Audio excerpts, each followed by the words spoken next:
Hello everybody and welcome to another video. So today I wanted to talk a little bit about what I've been doing this week. The reason why we haven't had videos, at least for the past 3-4 days, I'll say at the very least. I actually left the house and went to an ArenaNet / NCSoft meetup to be able to talk and play Heart of Thorns. Now, I am pretty much under an embargo for the stuff that I learned there, for the footage that I've got there, for the videos that I'll be able to make from there for a little while, so I can't really talk too much about that. But the trip has generally been very interesting. This is the first time that I have actually left as the human being Wooden Potatoes.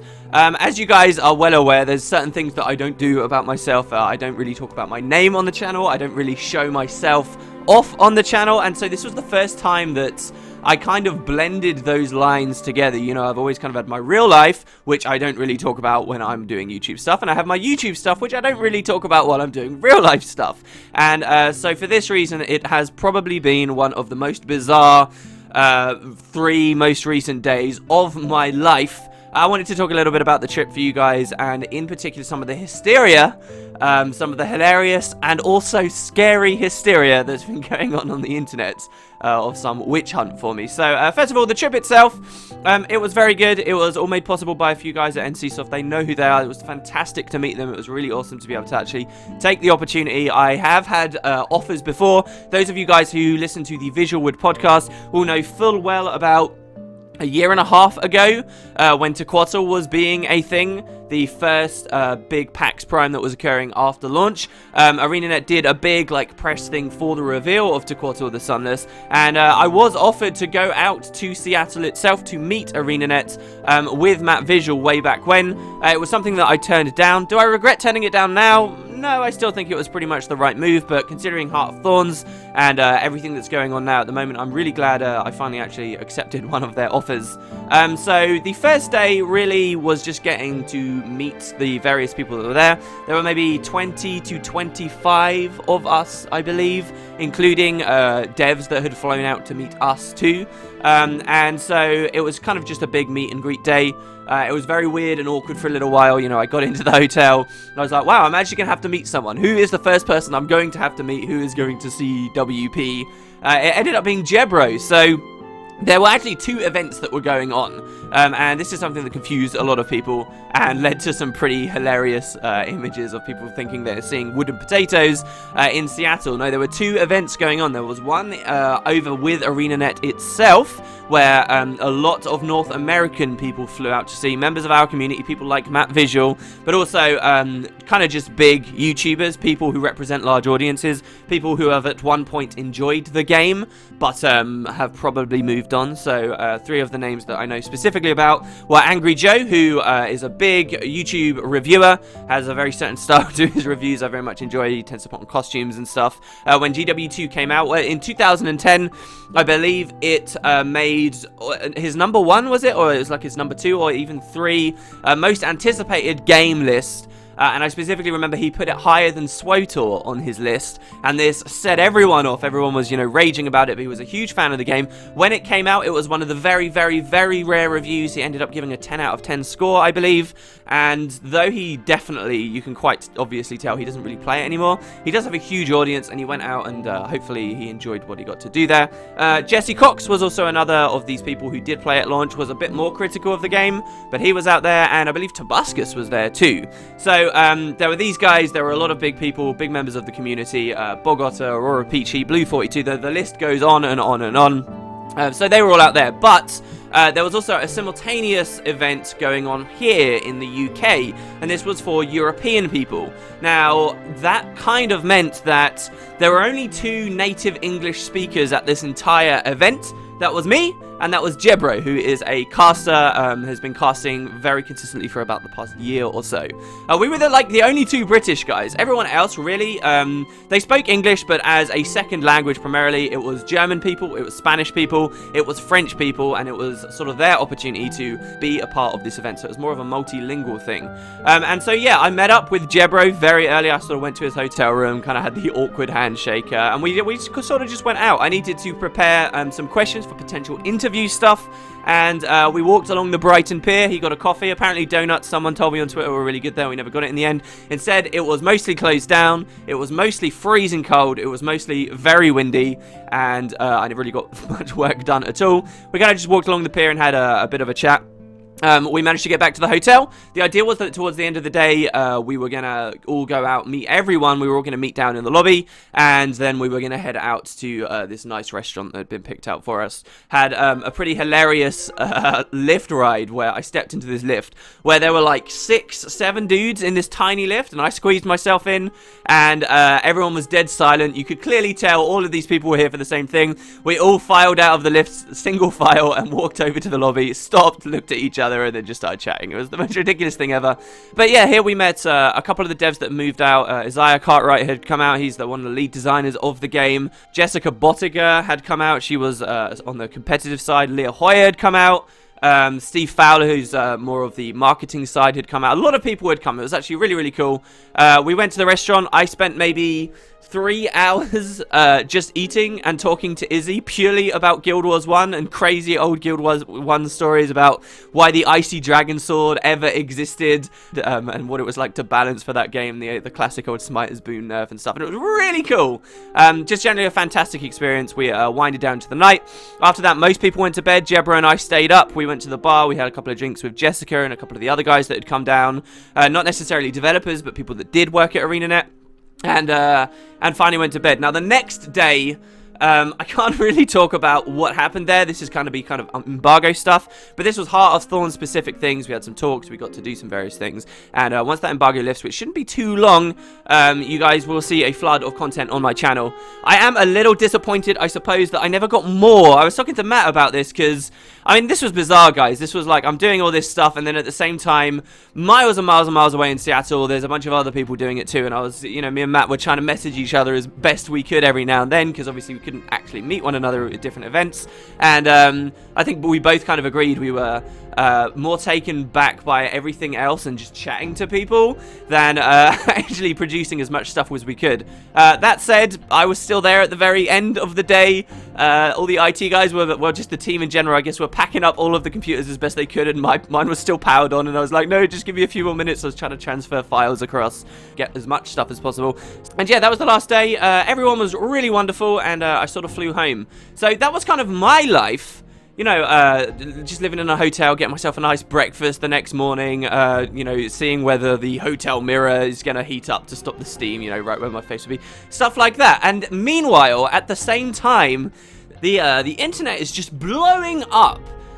So when I was out with Jebro on the pier the first day, he said something to me that would become something most people over the past 2 days that ever talked to me would also end up saying, which was, we should do something silly and take a picture. Either it's going to be an outright request, hey, can I take your picture? Or, as he seemed to understand straight away, why don't we take, like, a silly picture that doesn't actually reveal your identity, but is a bit of a joke, fans the flames a little. And at the moment, there weren't really any flames. So I thought, you know what? This could be kind of fun. So I have always attempted to stay anonymous on my channel. I have explained this before. I've explained it a little bit over on the podcast. I probably do have a lot of new viewers. It's one of the most common questions I ever get. It's, hey, why don't you do Facecam? Can we get Facecam? Why don't you show yourself? And so, in terms of YouTube, I guess I can explain it for you guys as best as possible. I can reiterate what I said once long ago. The truth is, I sort of just rolled into this. When I first started doing stuff on this this website, I was doing a Let's Play of the first game. Many of you already know that. And I guess when I started, you know, people have silly opinions. I think my opinion was pretty silly back then too. But as I was beginning, this was kind of as the big Minecraft boom was going on. And it was as a lot of channels started to realize, hey, if I just film myself while playing, this really doesn't have anything to do with the game, but it's kind of this thing I can do to be a lot more funny, and it results in bigger views ultimately. And as I was starting out as this naive, silly person who thought that he had some sense of pride or respect or responsibility, I remember thinking to myself, and I do regret this, I remember thinking, No, no, no, I'm not going to do Facecam. I have no hang-ups with it at all. In theory, I still have no hang-ups with it, except for the way my channel is developed. But I remember thinking to myself, I won't do Facecam. I want my content to be about the games, not about the person. I wanted to, you know, have some weird notion that I was respecting the games more by not talking about myself, by not showing myself constantly, but instead putting them first and foremost. And as the years have gone by, I have begun to believe this may have been the incorrect thing to do. I still think it's maybe a noble idea, but frankly, YouTube is so personality driven, and frankly, a lot of people who are here have to at least tolerate me on some level, right? If you're a returning viewer at least, which is ultimately, let's be real, what I want people to be, you're gonna have to like me, and it is really more about the personality. And so these days, I think Facecam, sure, if people use it, I find myself as a member of the audience enjoying those videos a lot more, and if I were to start all over and there was no stigma, I probably would just do it straight away.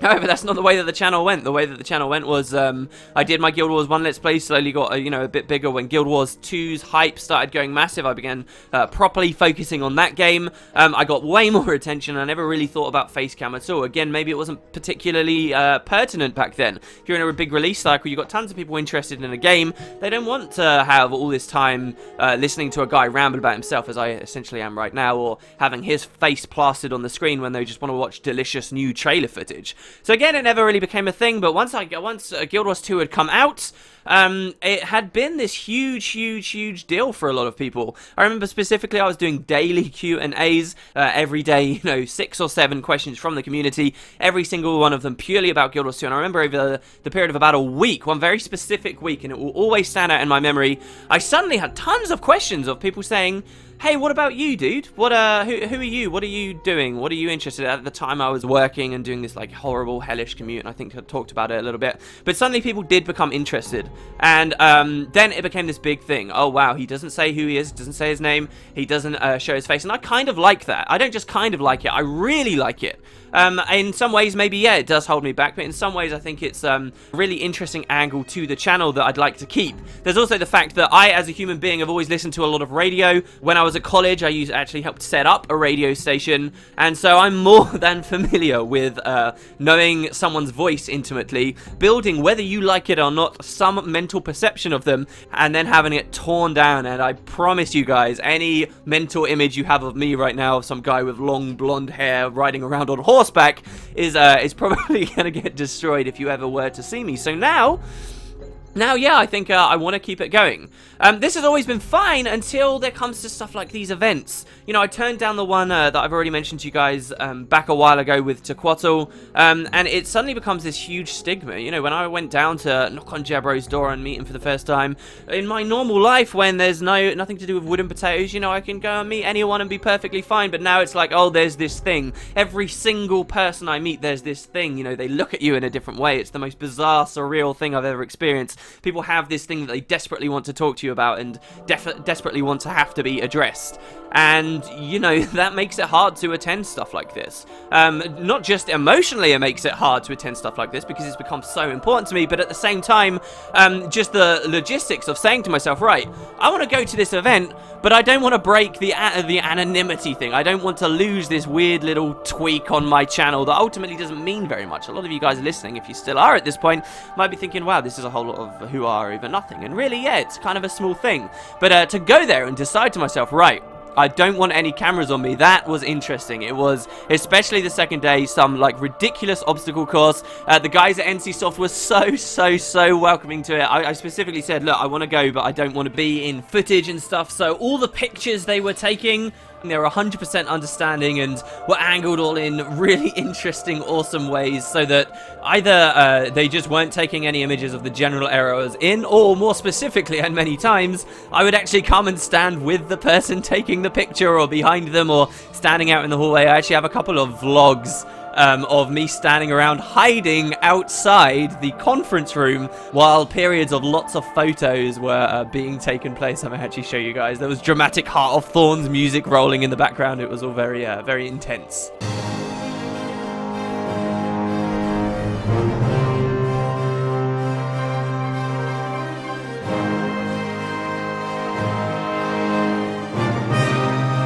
So anyway, the point is from this, any image from NCSoft whatsoever, I never appeared in. They were awesome about it. It must be very difficult to take footage of a place like that where you've got some kind of bomb facing you.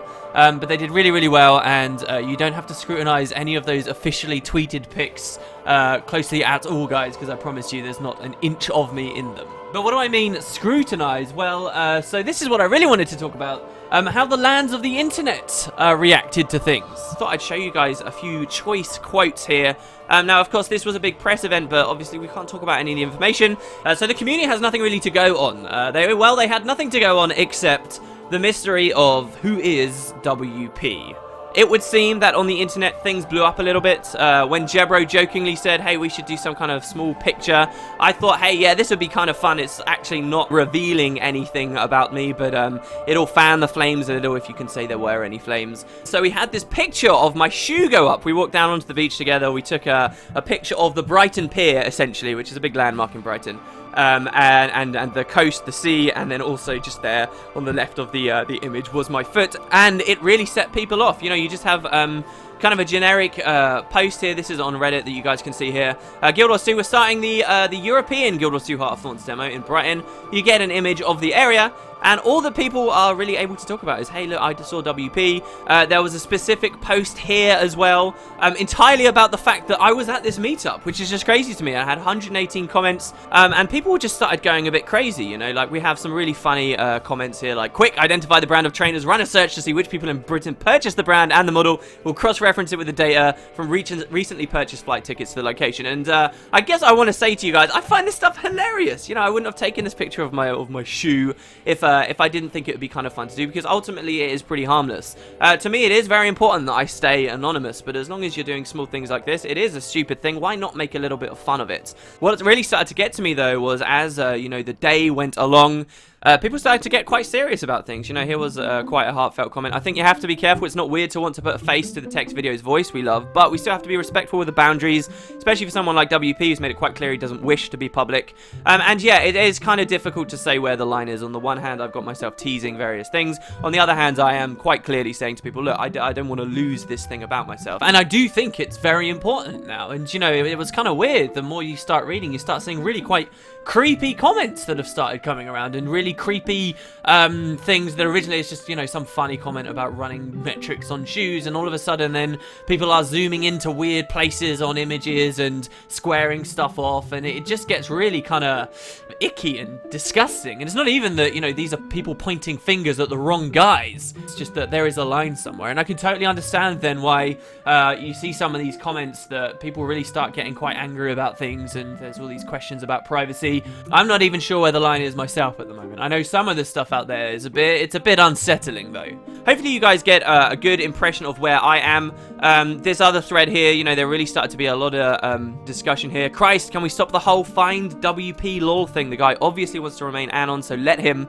WP has systematically retweeted every single teasing image, the foot, the shoulder of himself, and he is replying with jokes at every comment other people are making about it. Trying to frame it as stalking is absolutely ridiculous. While I'm pretty sure he doesn't love to be under the spotlight, which is true, at the same time he has been joking and teasing about this whole thing since day one. Seems to me he's essentially making fun and interacting with this hide-and-seek game these last few days, even more than in the past. And, you know, this actually started to get a little bit harder to read, you know. I kind of did realize, and maybe I won't do this in the future, I suppose, like the whole teasing thing. I kind of did realize it is important, and if anyone did, if this did, like, fall through and somehow there had been some massive damning image, which as far as I'm aware, there's actually nothing out there whatsoever, people have been pretty great, you know, I would have been pretty crushed. It's been interesting, certainly, to see how this is unfolded. Hopefully you guys have a bit of an understanding from this video about where I'm coming from now, though, too. I'm not sure at all which has been weirder, meeting devs and people in real life who had no idea who I really was. You know, people asking me, oh, can I take a picture of your finger? I got at one point, after I had done a specific thing with a few devs, you know, they actually turned to me and said, please, can we take a picture? Can we send it to the other devs back in Seattle? And I ended up saying, no, it's not going to happen. Do a police sketch or something like that. It's been very odd. I'm not sure which has been weirder. Seeing people get very serious about it over here on Reddit, and Twitter was absolutely blowing up, or some of the stuff in real life. Nonetheless, I think the event was really good. We'll see how the content that I've made actually stands with you guys, and whether professionally, I suppose, it was super worth me going. But definitely one of the oddest experiences I've had. And even Blue got picked out at one point and said, oh, people on Reddit seem to think I'm WP. And I just feel bad for those people at that point. Anyway, yeah, that's a bit of a vlog. Obviously, nothing about Guild Wars 2 really here at all. Hope you guys enjoyed. If you have any questions, curiosities, leave them down in the comments. I'll be watching very closely. Wanted to bring you into my life a little bit. Videos will be resuming very shortly. You would have got a lot of updates from me, you know, a picture of the breakfast that I took, a few pictures of the areas out in Brighton, if you were following me on Twitter. So I guess if I'm ever going to plug that, this is a good video to do it too. You can check that out down in the description below. Maybe look at some of this juicy drama, or just sit out of it, as I guess probably many of you do. Anyway, thanks very much, guys. Hope you had a great couple of days, and I will see you tomorrow.